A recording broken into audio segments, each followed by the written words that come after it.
गुरु ब्रह्मा गुरु विष्णु गुरुदेव महेश्वर गुरु साक्षात परब्रह्म तस्मै श्री गुरुवे नमः। सर्वेभ्यो गुरुजनेभ्यो चरणे प्रणमामः।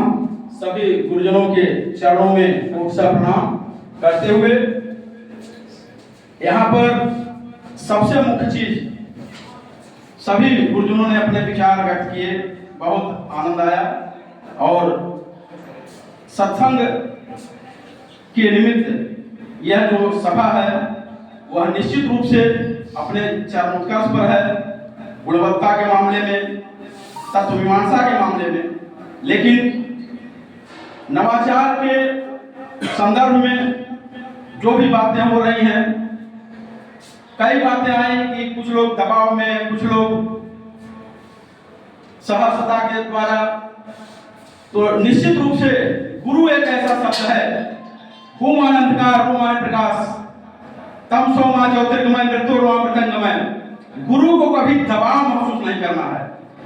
गुरु स्वयं में गुरुत्वाकर्षण लिए हुए है, जिसको चाहे उसको दबा दे। और निश्चित रूप से अपने चरित्र बल के द्वारा वृत्तम संरक्षित यत्नेन वृत्तम याद यात्य वृत्तम हता हतो हता। सबसे मुख्य चीज कैरेक्टर, हमारा जो गुरुत्वाकर्षण है अपने बच्चे की तरह, अपने जो भी हमारे विद्यालय में बच्चे हैं उनके प्रति समर्पित होकर के श्रद्धा भक्ति से और दिल खोल करके, क्योंकि ऐसा विद्या न तपो न दानम ज्ञानम न शीलम गुणो न धर्म ते मित्रों के गुरु भार बुद्धा मनुष्य रूपेण मृगा चरंती।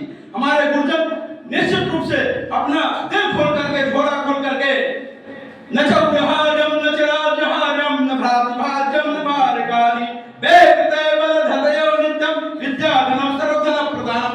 विद्या दान करने में तत्पर है और हमेशा इस संसार में सबसे बड़ा जो दान है वो विद्या का दान है, क्योंकि संसार का जो अंधकार है वो विद्या के माध्यम से दूर होगा। और सबसे मुख्य जो प्रासंगिक यहाँ पर हमारे गुरुजनों का जो भी भाव, आज चाहे राज्य पुरस्कार के लिए हो, राष्ट्रपति पुरस्कार के लिए हो, लेकिन हमारे गुरुजन निष्काम भाव से कर्म नियमाधिकार से मां फले कदाचन मां कर्म फले तो भूमा मां संगोष्ठ कर्मणि। हम निष्काम भाव से कर्म करते हैं, किसी पुरस्कार और दबाव के बस में नहीं। वो तो आपको सफलता जरूर चुनती है, अपने आप अपने कर्तव्य पथ पर चले जाइए। और इसी प्रासंगिकता में युको क्लब, इस समय आप युको क्लब के महत्व को भी समझिए, क्योंकि यह इस समय जो गर्मी का वातावरण है उसमें आप चले चले पथ पर जहां भी जाइए वहां त्रायमान, लेकिन एक वृक्ष जहां आपको दिखाई देगा वहां आप छाया लेना शुरू कर देते हैं। तो निश्चित रूप से आप वृक्षारोपण पर ध्यान दीजिए। और वृक्षारोपण पर ध्यान दिया भी गया है, इस समय जल की जरूरत है, सभी वृक्षों को जल दीजिए। और पक्षियों को भी उस पेड़ पर एक आप तल लटका दीजिए, जल की व्यवस्था कर दीजिए, क्योंकि वो पक्षी संरक्षण, क्योंकि आप प्रकृति का जब संरक्षण करेंगे तो प्रकृति आपका स्वयं संरक्षण करेंगे।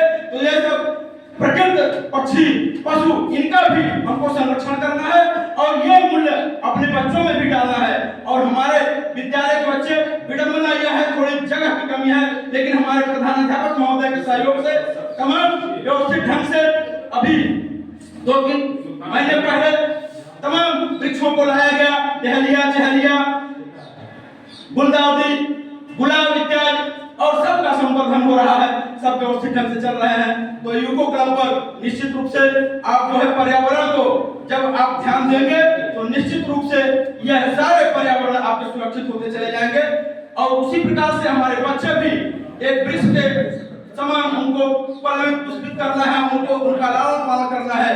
तो वृक्ष और बच्चे, क्योंकि हमारे ऋषि महर्षियों की जो गुरुकुल परंपरा, आज पेड़ों पे निश्चित जितने भी बिल्डिंग बने हुए हैं, लेकिन गर्मी में त्राहि मचती है। बाहर निकल करके लोग सोचते हैं कि एक वृक्ष का आश्रय मिल जाए, वहां छाया मिल जाए तो बड़ा ही आनंद आवे। तो बच्चे और वृक्ष दोनों को तन्मयता से और खुले दिल से जल देना है, उनकी गुणाई निराई करनी है, पुष्पित पुलवित करना है और विद्यादान यज्ञ करना है। और इसी भाव के साथ सर्वे भवन्तु सुखिनः, सर्वे सन्तु निरामया, सर्वे भद्राणि पश्यन्तु। जय हिंद, जय भारत। बहुत अच्छा।